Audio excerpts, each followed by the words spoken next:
Muhtaram azizlar, biz hozir o'tib ketayotgan masjidimiz Masjidi Qiblatayn. Bu ikki qiblalik masjid deyiladi. Lekin bu yerda ikkita qiblaga qarab namoz o'qish degani emas. Payg'ambarimiz alayhisolatu vassalam o'sha Masjidul Aqsoga qarab namoz o'qilgan. Ammo payg'ambarimiz alayhisalomning qalblarida orzu bor edi. Bu o'sha qiblamizni Ka'batulloh bo'lishligi.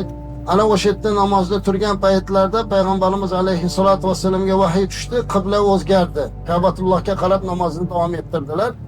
Shuning uchun ham bu Qiblatayn masjidini har doim tarixda eslaganimizda itoat, Rasulimiz alayhisalomga ergashish, namozda turgan holatlarda burildilar.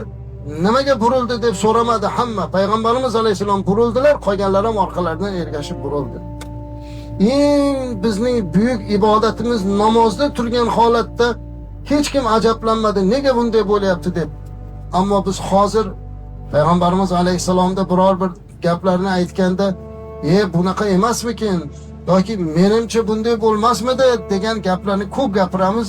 Mana shu narsa aslo durust bo'lmaydigan narsa. Alloh bizni kechirsin. Biz Rasulimiz alayhisalomda eshitdikmi, itoat qilishimiz kerak. Bu Qiblatayn tarixi ham mana shunday bo'lgan. Bu masjidda o'sha qiblamiz o'zgardi.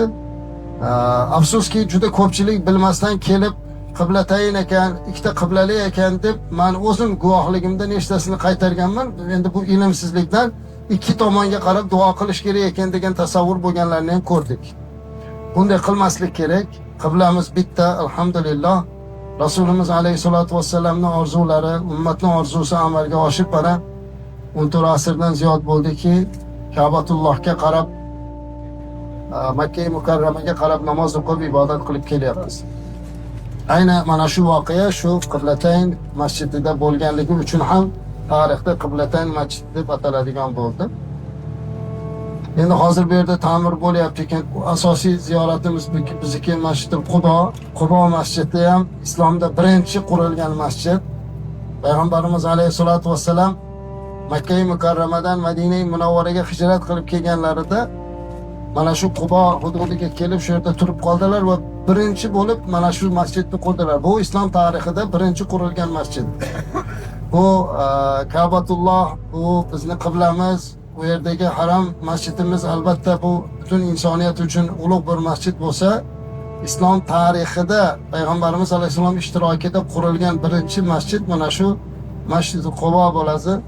Sisalat taqvo deb zikr qilinadi. Taqvo ustiga qurilgan. Shuning uchun ham Rasulimiz alayhisolatu vasallam man bana masjidan, kim bir masjid qursa Alloh unga jannatda qasr bino qiladi deb aytdilar yoki baytan yoki uy qurib beradi dedilar. Chunki islomda mana shu birinchi qurilish bu masjiddan boshlandi. Mo'min banda masjidga kirganda xuddi bir baliq suvga tushgandek o'zini rohatlantirib qolar ekan.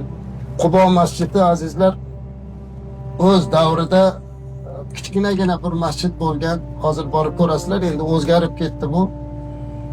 Hazrat Umar radhiyallohu anhudek bo'ylari uzunroq odam kirsa, qo'llarini yuqoriga ko'tarsa tegardilar. Lekin yillar o'tib sahobalar bu masjidni eslab yig'lardilar. Bir paytlar Hazrat Umar radhiyallohu anhu Abu Dardo radhiyallohu anhu bilan ko'rishib qolgan ekanlar. Yillar o'tib bir hujrada o'tirib, esingizdami Qubo masjidi deb ikkalasi rosa Quboni eslab yig'lagan ekanlar. Chunki bu Qubo fayz edi, barakot edi. Bu yerda payg'ambarimiz alayhisalom va sahobalar birinchi qurilgan masjidda namoz o'qirdilar. Masjidni obodligi uni minorasi va naqshlari bilan emas, masjidni obodligi jamoat bilan bo'lar ekan. Agar masjid har qancha obod bo'lib, chiroyli qurilib, naqshkor bo'lib, tillo naqshlar bilan bezatilgan bo'lsa-da, agar unda jamoat bo'lmasa, bu dunyodagi eng g'arib masjid bo'lar ekan. Ammo masjid bo'lsa-yu, uni minorasi ham yo'q, uni naqshi ham yo'q, lekin jamoatga to'lib tursa, bu eng obod masjid bo'lar ekan.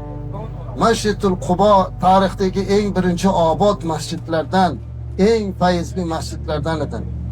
Payg'ambarimiz alayhisalom shuning uchun kim tahorat olib kelib, tahorati bilan Masjidul Quboga kelib 2 rakat namoz o'qisa, bitta umra qilgan savobini oladi deganlar.